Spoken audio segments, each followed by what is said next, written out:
কোন ব্যক্তিকে ধনী বলা হবে? আমাদের সমাজে তো আমরা প্রাচুর্যবান ব্যক্তিদেরকে বেশি পছন্দ করি বা তাদেরকে সম্মান দিতে শিখেছি বা আমরা করে থাকি, কিন্তু কোন ব্যক্তি সে? কিন্তু বাহ্যিকভাবে আমরা দামি কোনো গাড়ি থেকে নামলে তাকে যতটা রেসপেক্ট করি, কিন্তু একজন দাতা উদার মনওয়ালাকে কিন্তু আমরা ওইভাবে রেসপেক্ট করি না। কারণ আমরা রেসপেক্ট করি পোশাক দেখে, চেহারা দেখে, গেট আপ দেখে।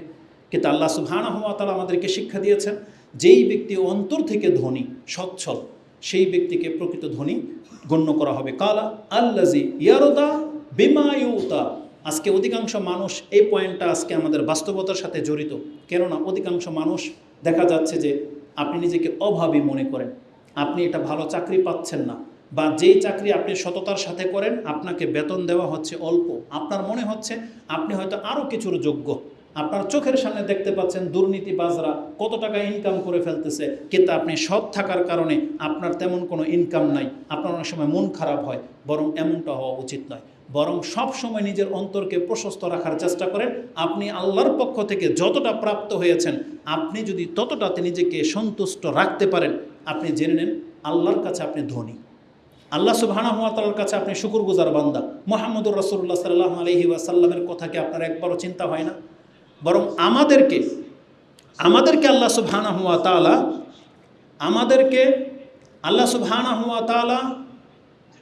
আমাদেরকে আল্লাহ যেই অবস্থায় রেখেছেন, এই অবস্থায় আমরা যেন সন্তুষ্ট থাকতে পারি। এই জন্য মুহাম্মদুর রাসূলুল্লাহ সাল্লাল্লাহু আলাইহি ওয়াসাল্লাম নিজে তিনি এই জীবনটা গ্রহণ করেছেন। চাইলে তিনি অনেক বাদশার মতো জীবনযাপন করতে পারতেন। আল্লাহ তাকে অফারও করেছিলেন যে আপনি নবীর সাথে সাথে আমি আপনাকে বাদশাহ করে দেই। তিনি বলছেন যে না, বরং আমি দরিদ্র রাসূল হিসেবে থাকতে চাই। কেন? এটা আমাদের জন্য, কারণ আমরা যেন আমাদের নবীর দিকে তাকাইয়ে আমরা যেন কি করতে পারি? ধৈর্য ধারণ করতে পারি।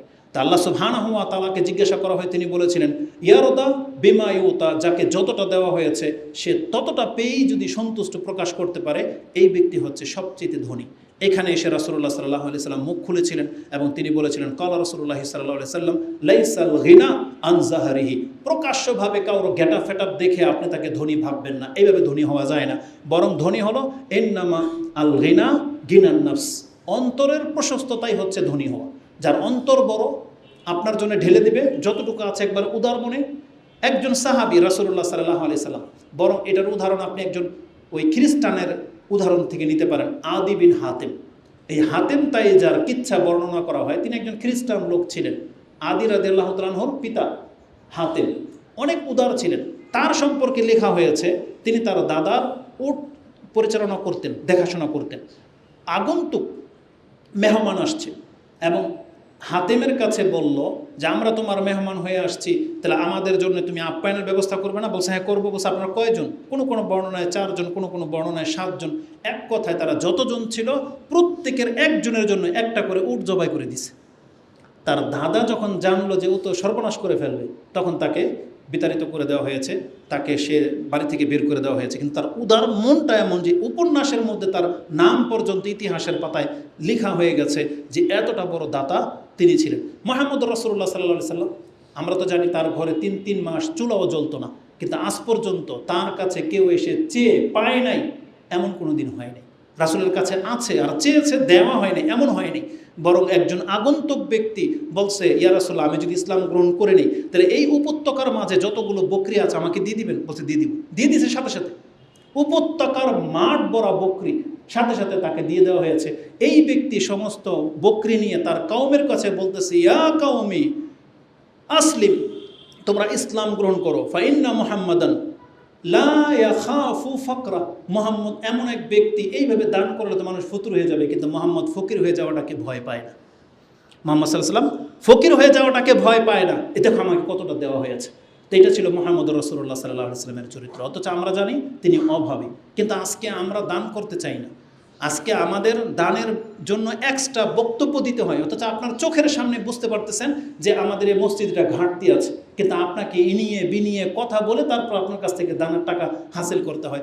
এমনটা তো হওয়া উচিত নয় মুসলমানদের। কারণ যে দান করবে সেটা নিজের জন্য, আপনি মর্যাদাও পাবেন, এই সমাজের মানুষ আপনাকে ওইভাবে সচ্ছল হিসেবে স্বীকৃতিও দেবে, আর আপনি নিকিত অবশ্যই আল্লাহ সুবহানাহু ওয়া তাআলার কাছে প্রাপ্য হবেন। তো আল্লাহ সুবহানাহু ওয়া তাআলা আমাদেরকে অন্তর থেকে সচ্ছল হওয়ার তৌফিক দান করুন। কোরআনের 2টা আয়াত আছে এই ক্ষেত্রে। আল্লাহ বলেছেন অমায়ুকা শুহা নাফসিহি ফাউলাইকা হুমুল মুফলিহুন, যেই ব্যক্তির অন্তরকে সংকীর্ণতা থেকে মুক্ত করে দেওয়া হলো, এই ব্যক্তি হচ্ছে সফলকাম। অতএব আমাদের মুসলিমদের উচিত অন্তর থেকে সংকীর্ণতা দূর করে দেওয়া। রিজিক আল্লাহর পক্ষ থেকে আসে। আল্লাহ সুবহানাহু ওয়া তাআলা কাউকে কোটিপতি করেছে, আপনাকে আমাকে করেনি, কিন্তু আপনার আমার অবস্থানে থেকে আমরা যদি আল্লাহ সুবহানাহু ওয়া তাআলার সন্তুষ্টি প্রকাশ করি, এটা আমাদের কাছে অনেক বড় ব্যাপার। কারণ রাসূলুল্লাহ সাল্লাল্লাহু আলাইহি সাল্লাম বলেছেন, ইন্নাল্লাহা ইযা আরাদাল্লাহু বিআবদিন খায়রান, আল্লাহ যদি কোনো ব্যক্তির জন্য কল্যাণকর কিছু চান, জাআলা গিনাহু ফি নাফসিহি, আল্লাহ তার অন্তরের মধ্যে সচ্ছলতা ঢুকিয়ে দেন। তার মানে সে নিজেকে সব সময় অভাব মুক্ত মনে করবে, যতটুকু আছে যথেষ্ট মনে করবে। আর যদি আল্লাহ সুবহানাহু ওয়া তাআলা কোনো ব্যক্তির জন্য অকল্যাণ কিছু চান, ওয়া ইযা আরাদাল্লাহু বিআবদিন শাররান জাআলা ফাকরাহু বাইনা আইনাই, সে কত কোটিপতি হয়ে যাক, কিন্তু তার চোখের সামনে সবসময় তার অভাবী ঘাটতি সে দেখতে পাবে। এজন্য মুসলিমদের এমনটা হওয়া উচিত নয়, যেটা আজকে আমাদের কাছে অনেক প্রশ্ন আসে। অনেক বেশি পেরেশানি কিছু মানুষ, তার নাকি পেরেশান লেগেই আছে, তার নাকি অভাব পুরো হয় না, এটা ঘাটতি সেটা ঘাটতি, অনেক কিছু করে ফেলতেছে। এমনটা হওয়া উচিত নয়। আর বিশেষ করে আমাদের যুবকদেরকে বলবো, আপনারা ওই কাদের মতো বলবো আর কি, অসহায়ের মতো, এতিমের মতো অন্যের বাইকের দিকে তাকায় থাকেন, অন্যের মোবাইলের দিকে তাকায় থাকেন, আপনারটা আপনার কাছে ভালো মনে হয় না। এমন হতাশার দৃষ্টিতে তাকায় থাকেন না। আপনাকে আপনার সামর্থ্যের উপরে থাকতে হবে।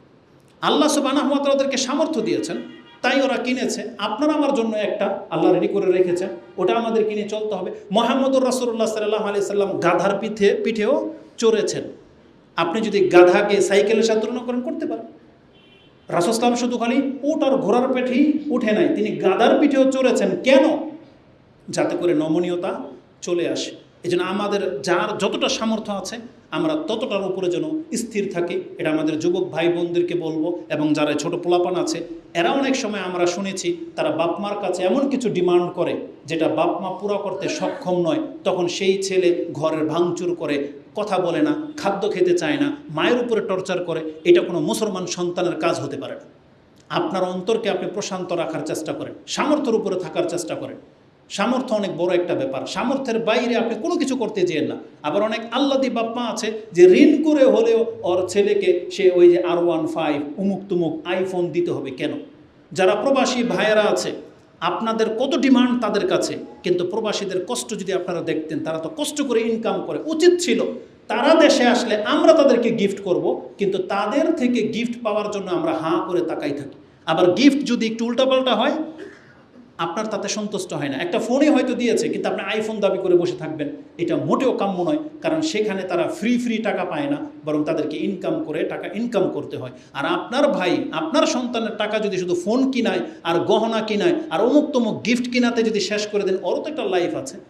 এটা মোটেও কাম্য নয়। প্রত্যেক ব্যক্তির উচিত নিজের সামর্থ্যের উপরে থাকা, এবং আপনি যতটার মালিক, আপনি আল্লাহর শুকরিয়া আদায় করার চেষ্টা করেন, অন্তর থেকে সংকীর্ণতাটাকে দূর করে দেন, তাহলেই মুসলিম শান্তি পাবে। এবং এই ক্ষেত্রে রাসূল সাল্লাল্লাহু আলাইহি ওয়াসাল্লামের সবচেয়ে চমৎকার উপদেশ হলো, রাসূল বলেছেন, উনজুর ইলা মান আসফালা মিনকুম ওয়ালা তানজুর ইলা মান হুয়া ফাওকাকুম। খবরদার, তোমরা তোমাদের চাইতে উপরের গেটআপের লোকদের দিকে তাকাবে না, তোমরা তোমাদের নিচের লোকদের দিকে তাকাবা। দেখো তাদের জীবনযাপন কেমন। আপনার ঘর কত সুন্দর এটা বুঝতে পারবেন আপনি সুনামি হয়ে গেছে সেই সব ঘরের দিকে তাকান। কিন্তু আপনি যদি তাকান ওই বনানী উমুক তুমুক ওই দুবাইয়ের প্লেসের দিকে, আপনার কোনোদিন শুকরিয়া আদায় হবে না, কোনোদিন হবে না। আপনি সবসময় নিচের দিকে তাকান, তাহলে আপনি বুঝতে পারবেন আপনি আল্লাহর কত নিয়ামতের মাঝে বেঁচে আছেন। তাহলে বলতে গেলে অনেক লম্বা হয়ে যাবে কথা। ষষ্ঠ বিষয় যেটা ছিল, যে সবচেয়ে সপ্তম বিষয় যেটা, সবচেয়ে ফকিরকে, যেই ব্যক্তিকে আল্লাহ অঢেল দেওয়ার পরেও সে তারপরেও গলা শুকায়, আমরা বলি না, তারপরেও সে গলা শুকায়, আমি কিছুই পাইলাম না, এই করলাম না, সেই করলাম না, আল্লাহ আমাকে কিছুই দিল না, এমনটা কোনো মন্তব্য করা উচিত নয়। বিশেষ করে এটা একটা মন্দ গুণ। আপনি জানেন আমাদের মহিলাদেরকে, মা বোনদেরকে রাসূলুল্লাহ সাল্লাল্লাহু আলাইহি ওয়াসাল্লাম কি বলেছিলেন, যে ইন্নী রাআইতু আকসারা কুন্না মিন আহলিন নার, আমি তো তোমাদের অধিকাংশ জাহান্নামে দেখেছি। বলছেন আমাদের অপরাধটা কি? বড় কোনো অপরাধের কথা রাসূল বলে নাই, ছোট্ট দুইটা কথা বলেছেন।